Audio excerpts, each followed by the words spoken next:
Muito bom dia, agronegócio. Segunda-feira, senhoras e senhores. Hoje é 8 de abril de 2024, são 8 horas e 14 minutos pelo horário oficial de Brasília. Sejam bem-vindos à nossa abertura de mercado, notícias, preços, entrevistas, tudo aquilo que você precisa saber para ficar bem informado, para começar bem o seu dia. Tem uma série de informações importantes para você acompanhar por aqui. É uma semana importante, é semana de relatório do USDA, é semana em que Brasília está de novo, uma série de novas informações.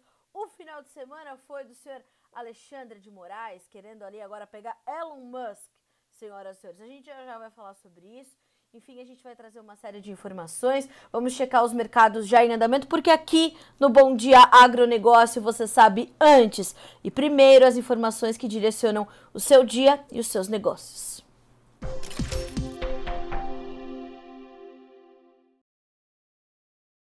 Vamos direto aos preços. As bolsas internacionais já estão funcionando. A gente vai começar com a Bolsa de Chicago, onde os grãos trabalham com estabilidade nesta segunda-feira. A soja tem 11 dólares e 85 centos por bushel, 0,06% de alta. O milho, 4 dólares e 33, caindo, 0,1%. O trigo, 5 dólares e 65 centos por bushel, 0,3% de queda. Nos derivados de soja, hoje nós temos um movimento contrário do que se observou na semana passada, quando o óleo subiu muito e o farelo caiu bastante. Hoje nós temos alta de 0,8% para o farelo, 335 dólares e 70 centos por tonelada curta. Já o óleo realizando lucros, 1,7% de queda para 48 centos mais 7 por libra-peso, tá?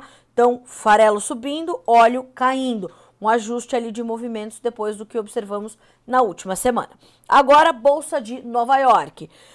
Para a Bolsa de Nova York, café estável, 2 dólares e 12 centos mais 36 por libra-peso. O mercado teve uma última semana muito intensa, voltou aos 2 dólares, fechou acima dos 2 dólares e 10 por libra-peso na última semana.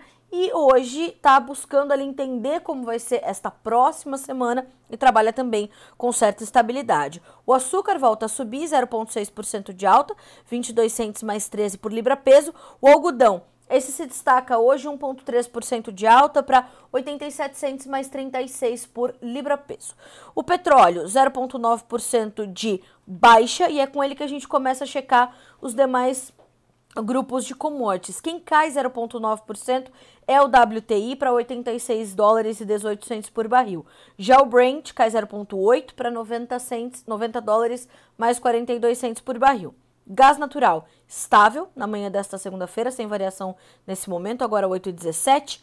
O ouro, 0,6% de alta, a prata, 1,5% de alta e o cobre, 1% de ganho. Então, alta para as metálicas hoje, a exceção do ouro não.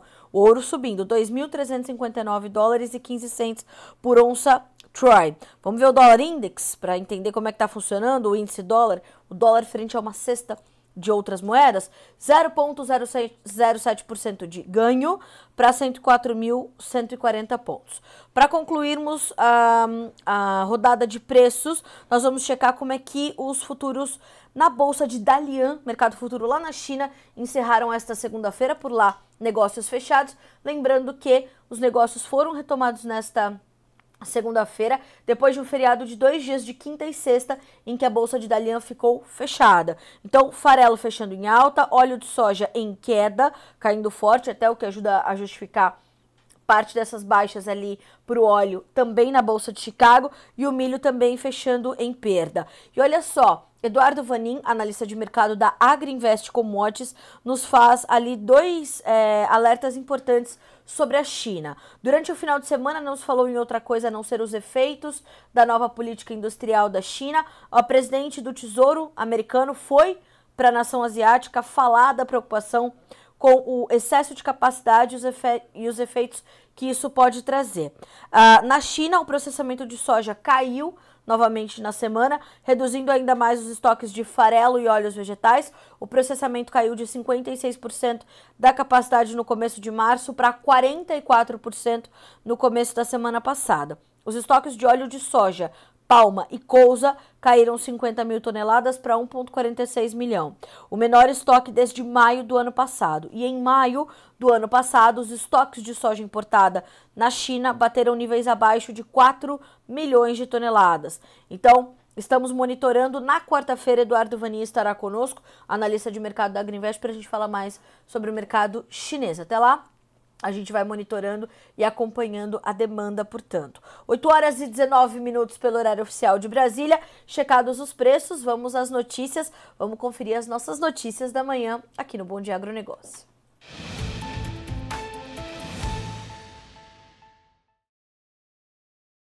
Bom, senhoras e senhores, vamos começar pelo contexto político, jurídico, né? Vamos entender o que Alexandre de Moraes quer agora com Elon Musk, o multimilionário Elon Musk, né? Dono do antigo Twitter, atual X, empresário, enfim, uma série de coisas que é Elon Musk.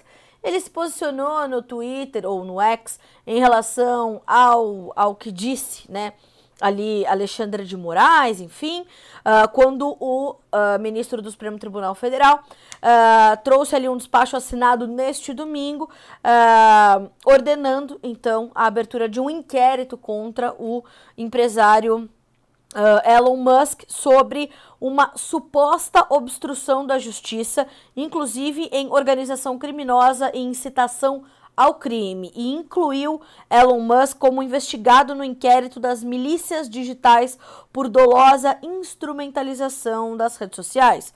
O ministro determinou que o X se abstenha de, abre aspas para Alexandre de Moraes, desobedecer qualquer ordem judicial já emanada pela Justiça Brasileira, inclusive reativar perfis cujo bloqueio foi determinado pelo Supremo ou pelo Tribunal Superior Eleitoral.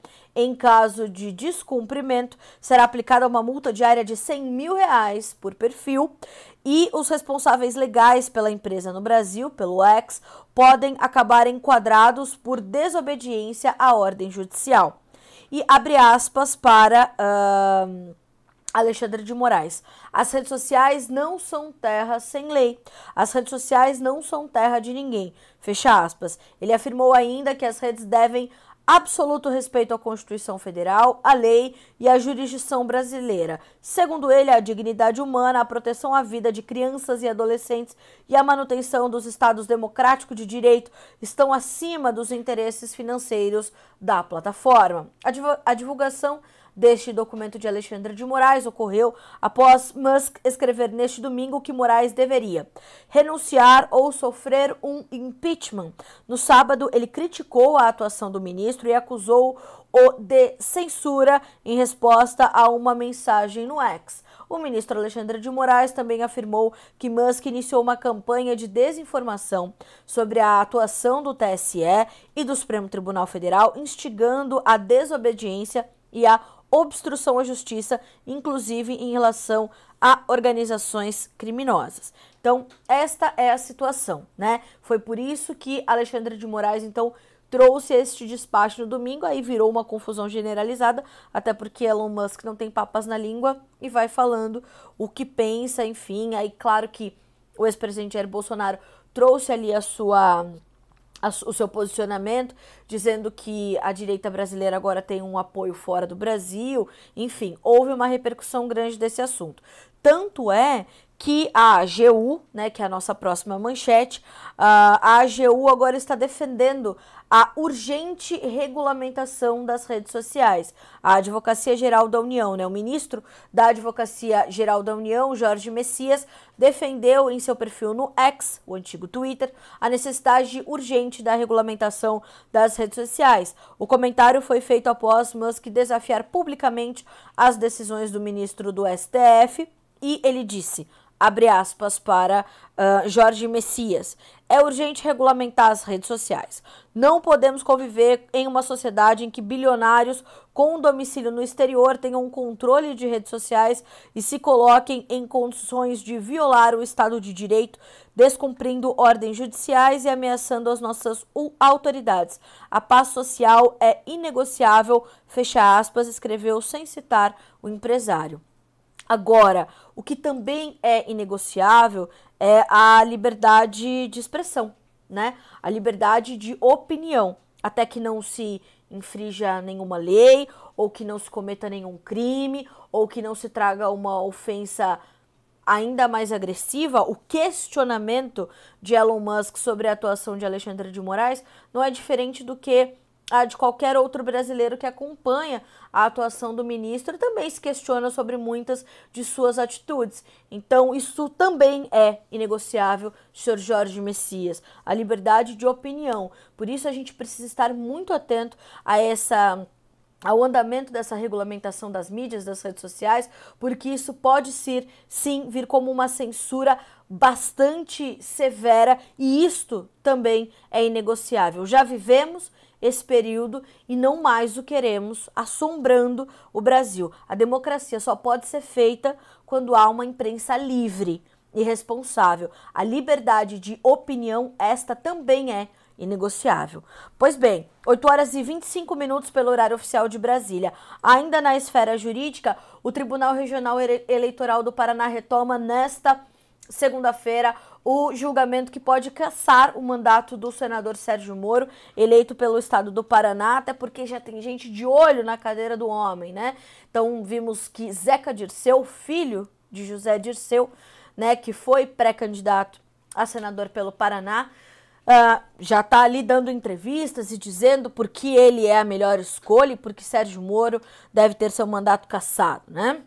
Ali também pleiteiam alguns candidatos do PL, enfim, é uma cadeira muito cobiçada, como nós já explicamos aqui com o professor Paulo Moura, né, na última semana, e claro que a gente vai acompanhar os desdobramentos. O TRE retoma nesta segunda-feira o julgamento que pode resultar na cassação do senador Sérgio Moro, do União Brasil, investigado por suposto abuso de poder econômico e Caixa 2 nas eleições de 2022. O placar do julgamento está em 1-1 e o debate do caso será retomado com o voto da desembargadora Cláudia Cristina Cristófani, que aparece ao lado do ex-juiz da Operação Lava Jato. A Corte Eleitoral rechaçou suspeição ou impedimento da magistrada. Cristófani afirma que a foto ao lado de Moro foi tirada há mais de 30 anos. Vejam, né, como está a justiça desse país. É uma imagem antiga de magistrados que trabalhavam no mesmo prédio. A expectativa é de que o julgamento seja concluído ainda nesta segunda-feira, desde o seu início, e mesmo com 2 adiamentos, pedido de vista, estava previsto para ser concluído neste 8 de abril, segunda-feira, já que os posicionamentos tanto contra a favor como a favor de Moro já estavam estabelecidos ali. Caso a discussão se estenda, foi reservada a sessão do dia 10 de abril para a conclusão do julgamento. O caso ainda pode aportar no TSE, o Tribunal Superior Eleitoral, em grau de recurso. O TRE do Paraná estima que, em tal hipótese, os autos sejam remetidos à Corte Superior em maio. Após a desembargadora Cláudia, votarão na seguinte ordem: o desembargador Júlio Jacó Júnior, o desembargador Anderson Ricardo Fogaça, o desembargador Guilherme Frederico Dentes e o desembargador Sigurd Roberto Benson. E o Benson este último, presidente da Corte Regional Eleitoral e usualmente só vota em julgamentos quando há empate e dá o voto de Minerva, que é o que pode acontecer neste julgamento. No caso de Moro, ele, no entanto, irá se manifestar em razão de o processo envolver o pedido de cassação do mandato de um senador. Lembrando que o relator do caso, o desembargador Luciano Carrasco Falavinha, voltou contra a cassação do senador com críticas ao julgamento midiático. Por quê? O que se questiona, né, são as contas ali da campanha de Moro no início, na verdade, quase que numa pré-campanha, porque Moro começou ali os seus trabalhos com a aspiração de ser candidato à presidência da República e não senador.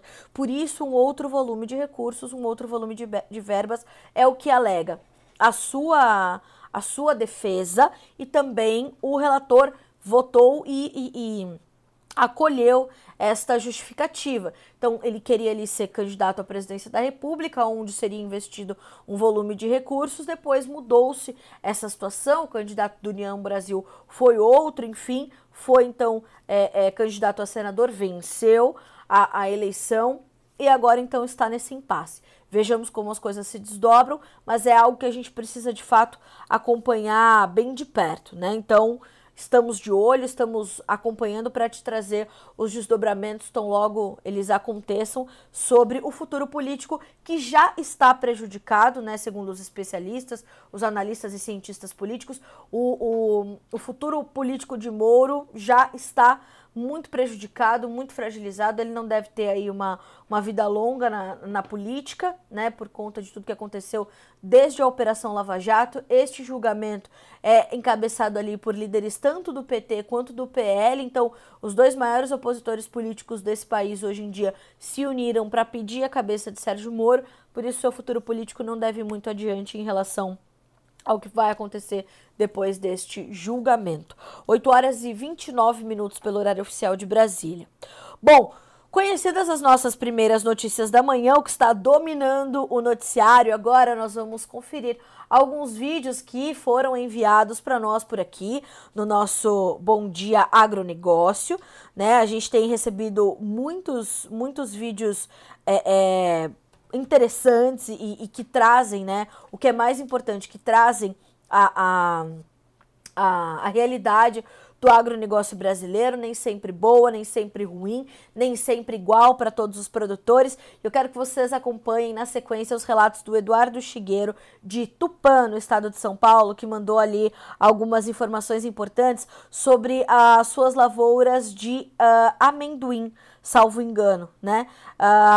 Não, perdão, não são as lavouras de amendoim, mas Eduardo Chigueiro nos traz as informações aí de uma estimativa de pelo menos mais 40 dias de colheita de soja lá na região de Tupã, em São Paulo, onde o excesso de chuvas acabou atrasando um pouquinho dos trabalhos, e o Eduardo nos aponta ali uma quebra de 60% em relação à safra anterior. Então vamos acompanhar na sequência, a gente está de volta com o Bom Dia Agronegócio.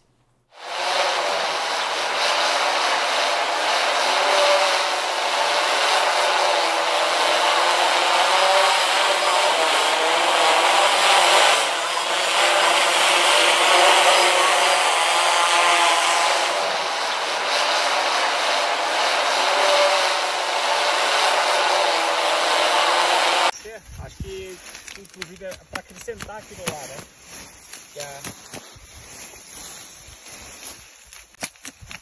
Isso, esse aí acho que foi essa aqui que mandou para acrescentar, né? Eu vou procurar aqui na conversa, aí eu te encaminho. Tá bom. Beleza, aí você sabe me dizer quando vai finalizar? Só pra... Ah, beleza. A gente tá fazendo mais uma compra, né? De amendoim como produtor. Só que queremos saber se podemos utilizar. Café que não vai dar colheita, aí tá o mato ainda, nós tá roçando, né? Levando na roçadeira ainda. Aí aqui, ó, lembra aquele dia que eu tava dessecando o mato, aí agora já tá tudo sequinho. Tudo sequinho, não tem um pé de mato verde aqui mais. Olha isso, gente.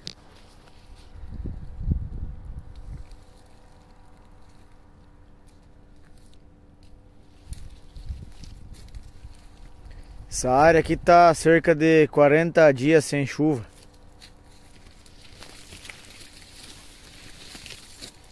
Milho pendoando já. Vai produzir o quê? Olha, secura. Aqui é o distrito de Vila Nova, Toledo, Paraná. É brincadeira, hein? O produtor sofre, hein?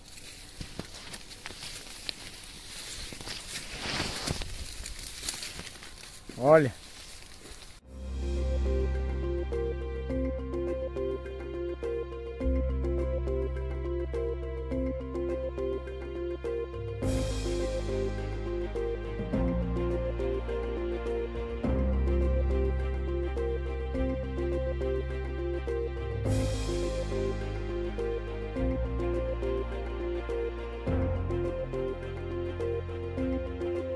E de volta com o Bom Dia Agronegócio, agora são 8 horas e 33 minutos pelo horário oficial de Brasília.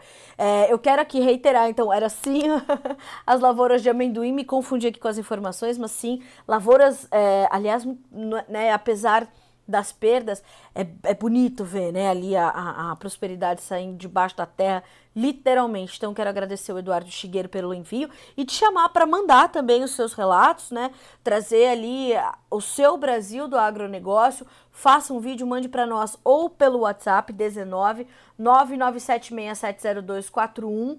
Vou repetir esse número, 19 997670241, e tem um QR Code aí na sua tela que você pode usar também, é você que nos ouve, inclusive pela rádio Agro Hoje, pode usar esse número também para mandar o seu relato para nós. Faça um vídeo simples, só que é importante mandar uma mensagenzinha depois com o seu nome e sobrenome, cidade e estado, para a gente trazer a sua realidade, a realidade do Brasil que você está produzindo. E eu quero comentar aqui a mensagem do Nelson, né?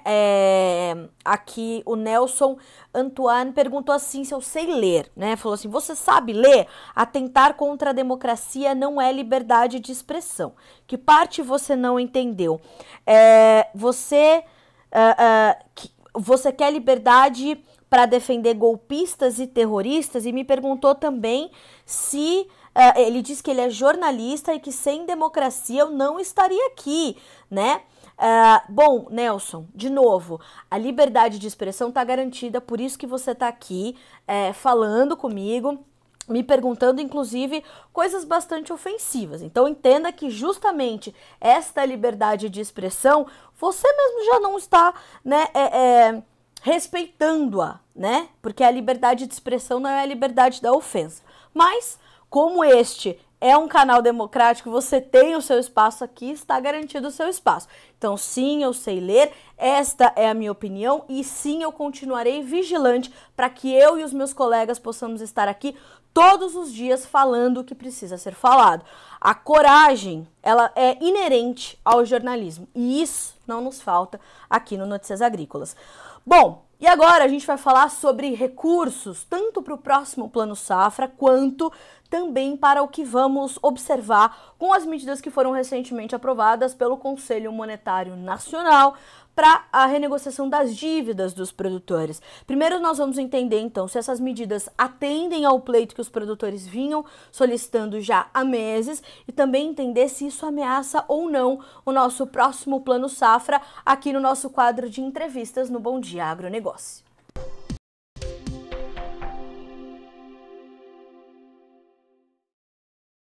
Para nos ajudar com esta análise, está conosco nesta segunda-feira Jânio Zeferino da Silva, diretor da Agroeasy Consultoria e Soluções Financeiras. Jânio, é sempre um prazer recebê-lo aqui no Notícias Agrícolas, no Bom Dia Agronegócio. Seja bem-vindo.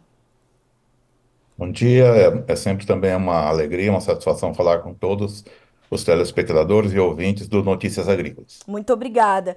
Jânio, eu quero começar entendendo do senhor a sua análise sobre essas medidas que foram recentemente aprovadas pelo Conselho Monetário Nacional para regularizar e permitir a renegociação das dívidas de alguns produtores. Por que eu digo alguns? São para 16 estados que valem essas medidas e para 4 cadeias: soja, milho, bovinocultura de corte e bovinocultura de leite. Este é e não entram as parcelas de custeio, mas as de investimentos. Como é que o senhor avaliou e analisou a chegada dessas medidas? Bom, toda medida tomada, ela sempre é boa. A gente não pode também reconhecer e dizer que essas medidas são inúteis. Elas são úteis, sim, para uma cadeia de produtores, como você bem falou, essas 4 cadeias, mas ela trata das operações de investimento. E ela tem uma limitação relevante, que é o seguinte: as parcelas de 2024, das operações que vencem até 2026, a de 2024 vai ser prorrogada para 2027. As operações que vencem a partir de 2027 e em diante, a parcela de 2024 vai ser diluída, já a partir da parcela de 2025. Outra questão também é o pagamento dos juros. Então, o produtor vai ter que pagar os juros aí correspondente à parcela de 2024. Não abrange os custeios e deixa uma porta aí para que os bancos decidam o que fazer. O Manual de Crédito Rural, no seu capítulo 264, houve uma mudança há uns anos atrás, que tornou a prorrogação no caso de frustração, perda de receita e frustração de clima, que antes era obrigatória, passou a ser facultativa, ou seja, o banco é que vai, o banco, a cooperativa de crédito é que vai decidir se vai fazer a prorrogação ou não. E isso implica numa decisão que ela é administrativa. Existe também um fator relevante, que é o limite de 8% da carteira de crédito de cada banco que pode ser feita a prorrogação. Isso vai se somar aí às prorrogações já existentes e então o alcance efetivo da medida ele não é muito amplo. Outro fato relevante é que quando se prorroga, de acordo com essas resoluções, passa a ser utilizados recursos próprios dos agentes financeiros.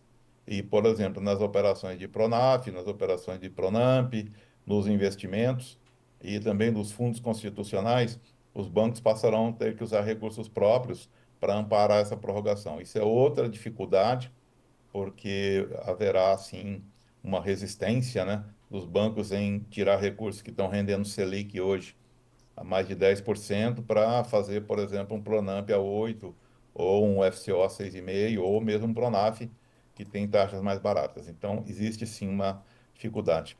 Outra questão, sem querer me alongar muito, é À que também vontade. tudo que for prorrogado neste ano vai diminuir os recursos da safra de 2024, 2024, 2025.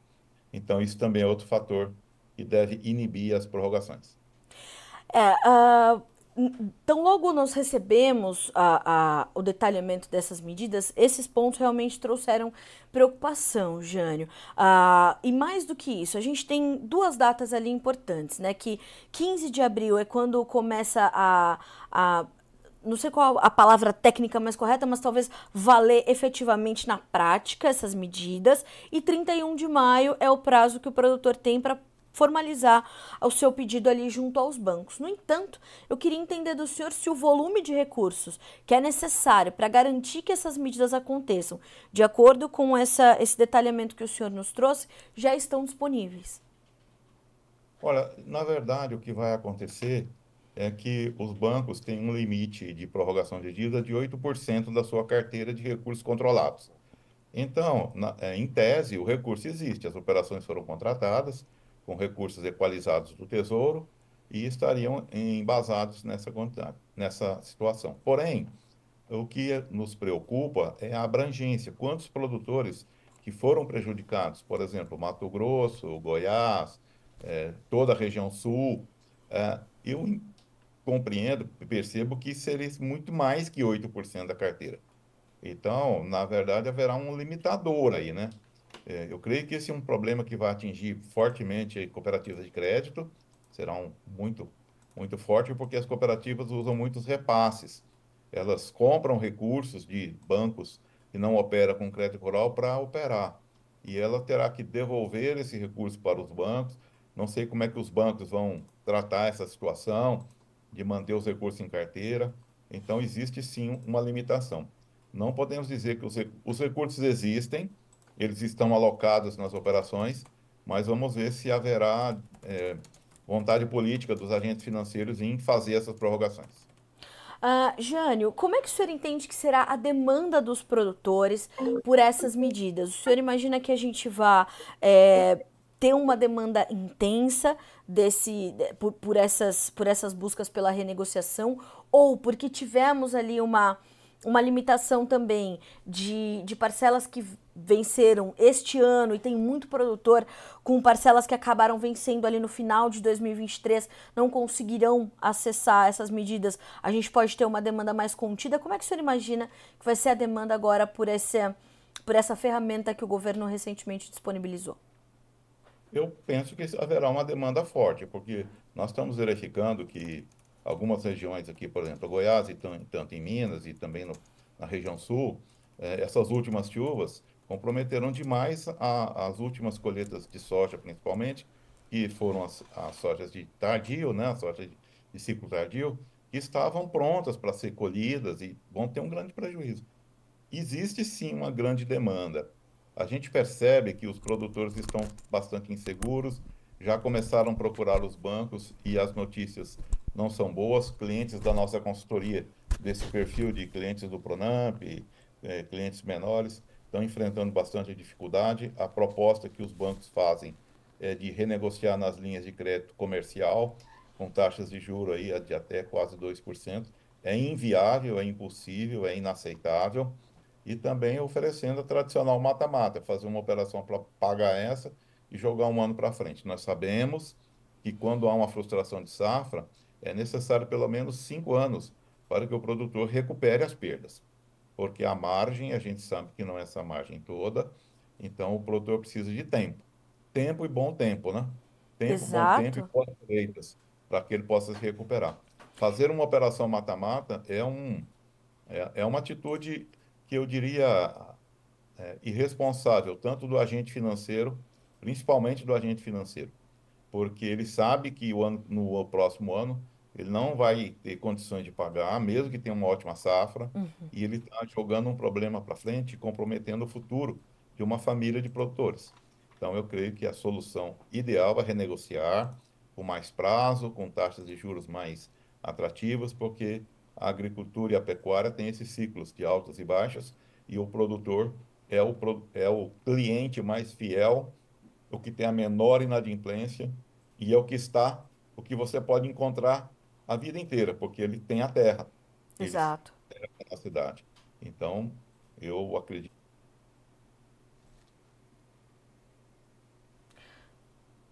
Se- Jânio, o senhor me ouve? perfeitamente. Ah, então tá bom. Travou aqui um pouquinho, mas a gente conseguiu concluir, entender a conclusão do seu raciocínio. O agro é um bom pagador, né, Jânio? O agro é um excelente pagador e também o agro é um grande cliente em termos de reciprocidade. O produtor rural usa os produtos dos bancos, todos os produtos e serviços, ele é fiel, ele usa os seguros, as capitalizações, as previdências, é tudo que o banco oferece, o cartão de crédito, o cheque especial. Então, ele é um cliente que tem algo que é muito importante. O produtor rural, ele tem caráter, ele paga. Existe uma lenda de que o produtor rural não paga, mas se você for olhar os índices de inadimplência das carteiras, você vai ver que os bancos fortes no agro têm um índice de inadimplência muito menor do que os bancos fortes no financiamento ao consumidor, à pessoa física, ou às Sim. empresas, tá certo? Jânio, como é que o senhor está entendendo a chegada também dessas medidas e dessas opções que o produtor vai ter, embora com essas limitações que já comentamos, e o crescente número de pedidos de recuperação judicial? É uma preocupação? Isso deve manter-se no nosso radar? É algo muito passageiro, muito temporário? Como é que o senhor está avaliando este cenário especificamente? Nesses 2 últimos anos, nós tivemos uma enxurrada de RJ, recuperação judiciais de produtores. Muitos agentes que atuam nessa área oferecem a recuperação judicial como uma estratégia financeira, mas não é. É bom deixar claro isso. Recuperação judicial não é estratégia financeira, não é forma de reestruturação de dívida. Recuperação judicial é uma medida extrema, extrema e extrema. Existem mecanismos de reestruturação de dívidas dentro do caminho administrativo e negocial, onde os produtores conseguem ter taxas e juros adequadas à sua atividade, prazos, carências. Nossa empresa faz isso muito e muito com todo o perfil de produtor. É importante dizer isso também. Todos os perfis de produtores têm condições de reestruturar as suas dívidas em até 12 anos. Isso dá mais do que suficiente prazo para que ele se reestruture. A recuperação judicial ela tem um componente que atinge algo muito relevante para o produtor rural, que é a questão da imagem, do caráter, né? Deixa uma marca, não resta dúvida. A reestruturação não deixa marca nenhuma. E, e por fim, o que eu quero dizer é que a recuperação judicial ela está prevista em lei. Isso não há dúvida. Mas a gente tem um temor muito grande de que a banalização desse instrumento acabe repercutindo junto ao mercado mundial, ao mercado global do agronegócio, e as restrições ao crédito a partir deste ano serão muito maiores. Então, haverá um prejuízo enorme para a cadeia produtiva, muito grande. Alguns poderão ser beneficiados, mas a maioria poderá será com certeza prejudicado. Jânio, o senhor está preocupado com o Plano Safra 2024-25? Tudo isso que foi trazido até este momento pode ameaçar de alguma forma o volume de recursos ou a alocação dos recursos para o Plano Safra 2024-25? Olha, eu acredito que o Plano Safra 24-25 ele vai, como nos anos anteriores, ter um aumento na alocação de recursos, mas esse aumento será, na minha opinião, né, basicamente em recursos livres, ou seja, recursos operados pelo sistema financeiro, recursos próprios dos bancos. Os recursos equalizados, eu acredito que eles se manterão estabilizados. Existe uma demanda para se transferir parte da equalização de taxa de juros para o seguro rural, o que, na minha opinião, seria mais relevante. Existe também essa questão das prorrogações que serão feitas. Nós não sabemos qual o volume de prorrogação será feita ao longo dos próximos meses, e isso sim vai impactar. Mas eu não acredito que haverá, assim, algo de muito extraordinário, não. Eu creio que o Plano Safra virá um plano dentro do esperado, com essa queda da Selic, possivelmente possa haver uma pequena redução de taxa de juros. Eu penso que será uma repetição do Plano Safra 23-24. E o senhor imagina que a gente possa ter uma revisão nessas taxas de juros com a redução da taxa básica, da Selic, ou o espaço para se reduzir os juros para o Plano Safra é mais ajustado, Jânio? Olha, é possível reduzir 0,25, alguma coisa, mas Sim. qualquer redução da taxa de juros vai implicar em aumento de equalização. Então, eu avalio que, se for uma decisão sob o aspecto político, haverá redução, mas o mais provável é que as taxas sejam mantidas no próximo Plano Safra. Como é que o senhor entende, Jânio, que é uma das suas especialidades, a questão do seguro, né?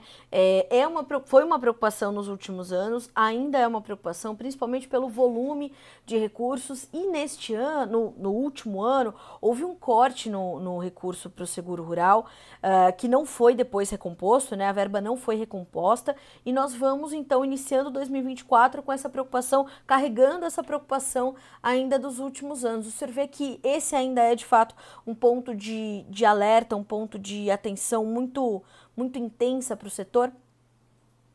Sim, o seguro rural ele é fundamental. Nós estamos vivendo anos de clima cada vez mais diferentes. Os climas não se repetem, existe Laninha, El Ninho e todas essas variações climáticas, e é importante ter o seguro.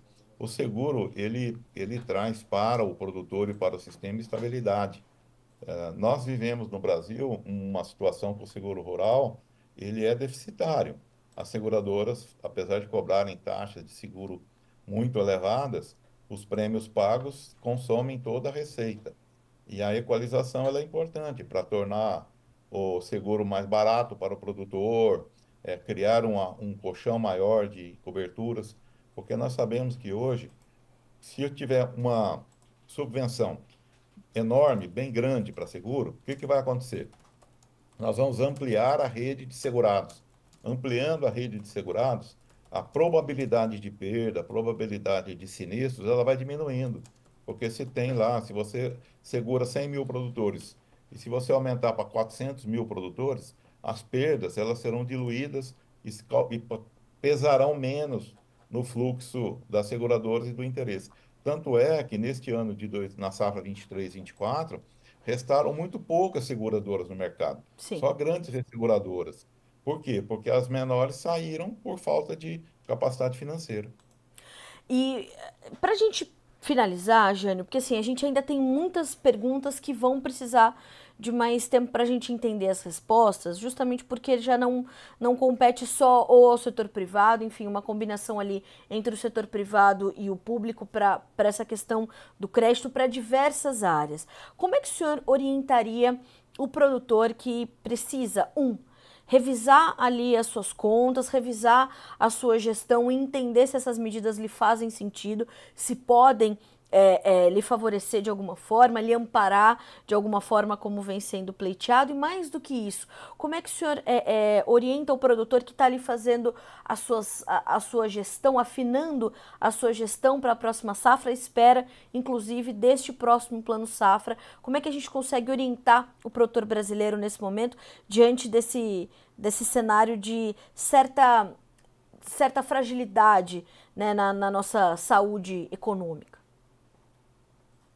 O que nós sugerimos é que o produtor tenha calma, avalie bem as medidas, faça a conta, não entre na pressão, não receba a pressão do seu gerente, converse com o seu gerente. É importante demais manter o canal aberto, um diálogo com o seu gestor.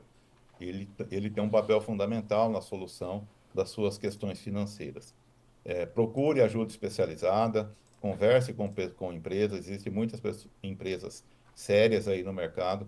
Não acredite em milagres, não há milagre no mundo financeiro, não existe milagre, existem soluções, mas milagres não existem. E também pense na próxima safra, é um conselho que a gente dá para os nossos clientes, em anos de dificuldades, seja seletivo, ou seja, não expanda áreas, plante somente aquelas áreas que estão bem corrigidas, que estão com boa produtividade, tem bastante matéria orgânica, estão bem posicionadas, porque você terá um risco menor de produção. É melhor plantar menos e colher mais do que plantar mais e colher menos, porque o que a gente vê normalmente é isso. Aumenta-se a área e a produtividade cai, porque a demanda por recursos aumenta. Então, é hora de ter prudência e fazer conta. O Plano Safra está chegando, nós estamos próximo mês agora, em maio já deve ser anunciado. Eu tenho uma expectativa que ele não vai frustrar os produtores, não será nada muito grandioso, mas a gente vê o esforço do governo federal, da Frente Parlamentar da Agropecuária, buscando alinhar as demandas dos produtores e o caixa do governo para ter um bom Plano Safra. Mas, por fim, assim, eu quero dizer o seguinte: existem soluções muito melhores do que as soluções radicais.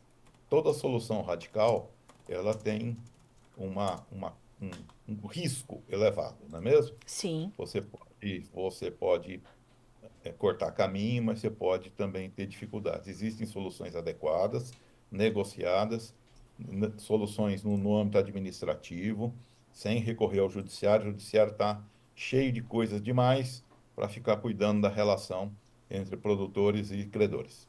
Bom, a gente vai acompanhar isso tudo muito de perto, porque como o senhor falou, né, é preciso manter a calma nesse momento e ter a prudência necessária, principalmente para a próxima safra, entender quais vão ser os recursos, como eles serão alocados, para também o produtor entender como ele estará, né, como a sua realidade estará inserida no próximo plano safra e na próxima temporada diante do que ele viveu na última, né, Jânio?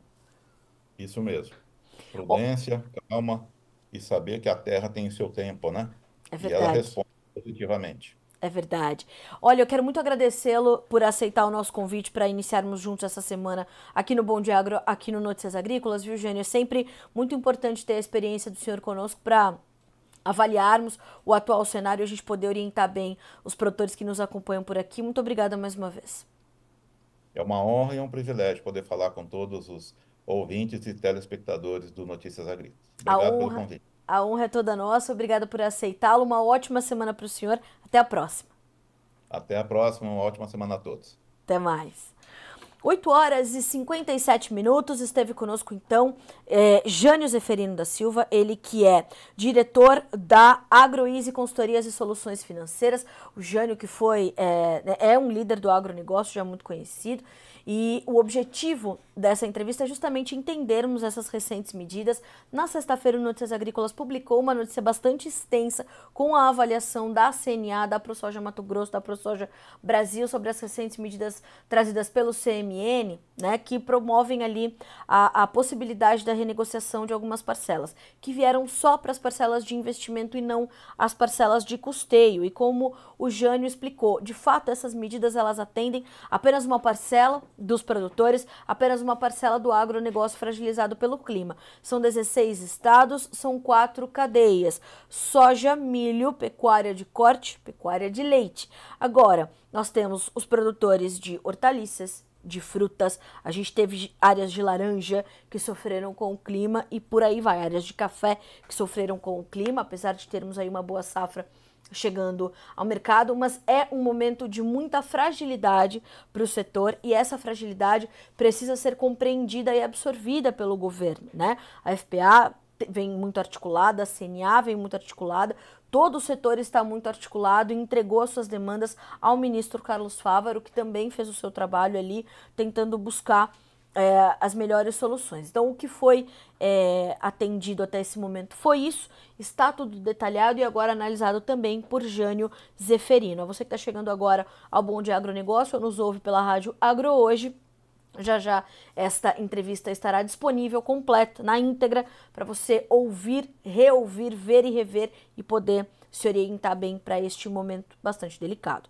8 horas e 59 minutos pelo horário oficial de Brasília, dando sequência às nossas notícias. Agora falamos sobre os preços do feijão, que estão bastante pressionados. Tem uma matéria especial já em destaque para você aqui no Notícias Agrícolas com este levantamento, porque nós temos ali cerca de quase a metade, né, os preços caíram quase pela metade somente no estado do Paraná por conta de uma expansão considerável de área no estado, que é um dos maiores estados produtores de feijão do Brasil, sobre a área de milho segunda safra, o que já era bastante esperado. Essa redução de área de safrinha já estava posto por conta das questões climáticas na safra de verão, a janela mais ajustada, muitos produtores optaram então por outra cultura, entre elas o feijão. Então houve uma expansão de área no Paraná, que, como eu disse, é um dos principais estados produtores. O DERAL aponta que quase 92% das lavouras de feijão no estado estão em boas ou excelentes condições, mas o consultor de mercado Wlamir Brandalize alerta para atenção com a qualidade destes feijões diante do cenário climático dos próximos dias. O Paraná vem sofrendo ainda com a falta de chuvas, não só para o feijão, mas para o milho safrinha, e apesar disso ainda temos 92% das lavouras classificadas em bom estado, mas nós temos esse aumento de área que acaba compensando ali alguma perda de produtividade que vai ser registrada. Pois bem, Wlamir Brandalize te diz, agora o feijão está no campo, as colheitas estão começando e nas próximas semanas teremos muito feijão. Diante desse cenário, o preço do produto no atacado já tem recuado nos últimos meses nas praças brasileiras, caindo quase pela metade frente ao pico de quase R$400 por saca neste ano para alguns tipos. E Wlamir complementa, a cotação do milho está baixa nesta safra e os produtores optaram por outros cultivos e o feijão foi uma aposta. Com isso, vemos o preço se acomodando, fecha aspas para Wlamir Brandalize. Em março, ele diz, foram registradas negociações perto de R$400 a saca ou até acima disso para feijão nobre em áreas do estado do Paraná e agora as cotações já caíram para um intervalo de R$180 a R$230 por saca, uma faixa média.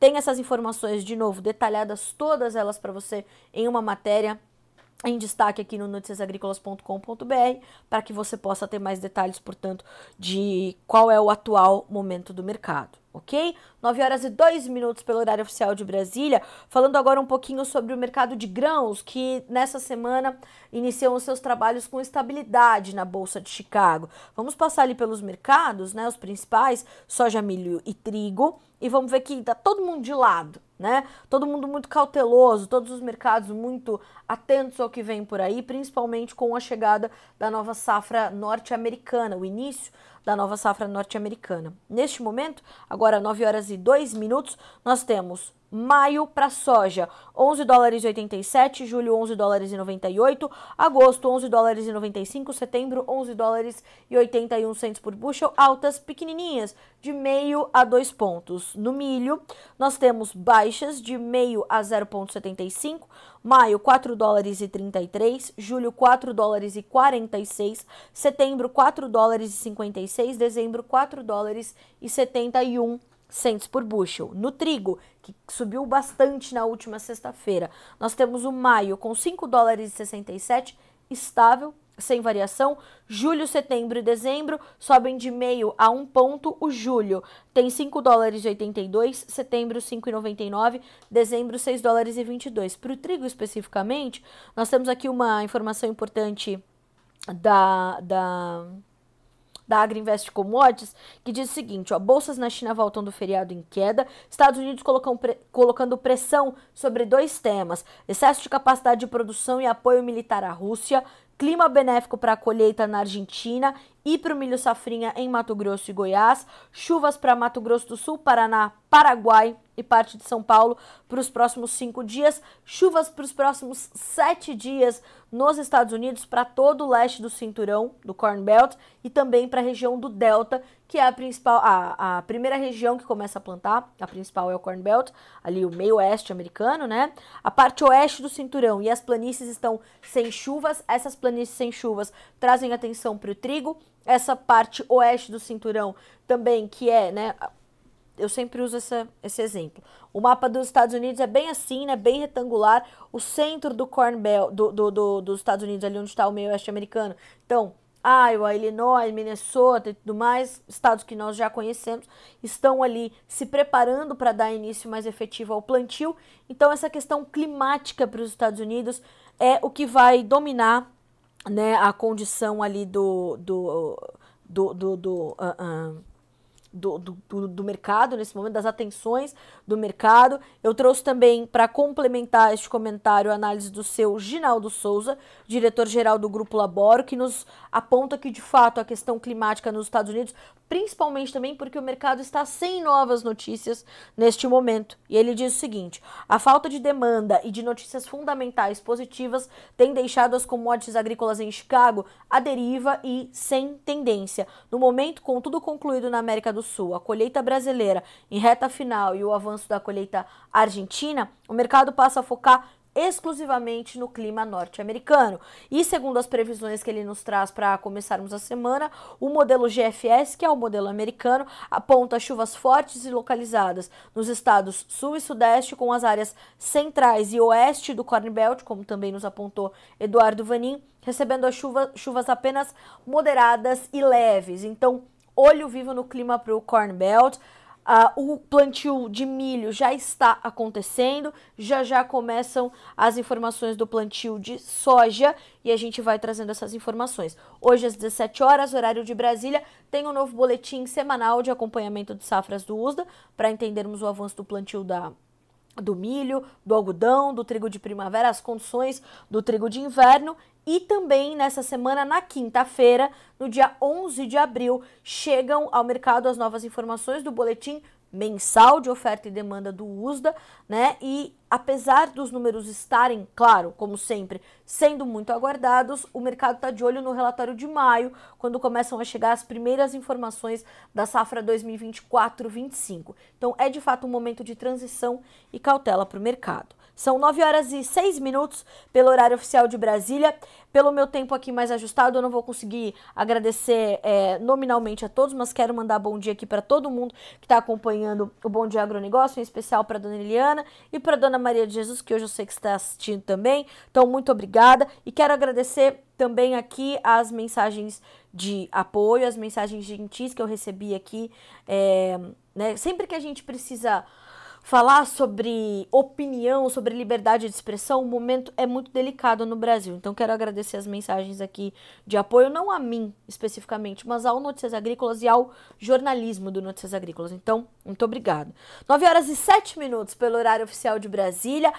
Eu tô com todas as perguntas aqui, os comentários, aquilo que eu não consegui responder hoje, a gente leva para a edição de amanhã e vai trazendo as respostas para vocês, claro, com os nossos especialistas, as nossas notícias, rodada de preços, enfim. A semana está só começando, esta é a nossa abertura de mercado, amanhã estamos de volta, a partir das 8 horas da manhã, horário de Brasília, eu estou te esperando. Continue acompanhando a programação do Notícias Agrícolas para ser sempre o produtor rural mais bem informado do Brasil. Ou se você está nos ouvindo pela Rádio Agro Hoje, mas boa programação vem por aí para você na sequência. Até amanhã, boa segunda-feira, boa semana, bons negócios.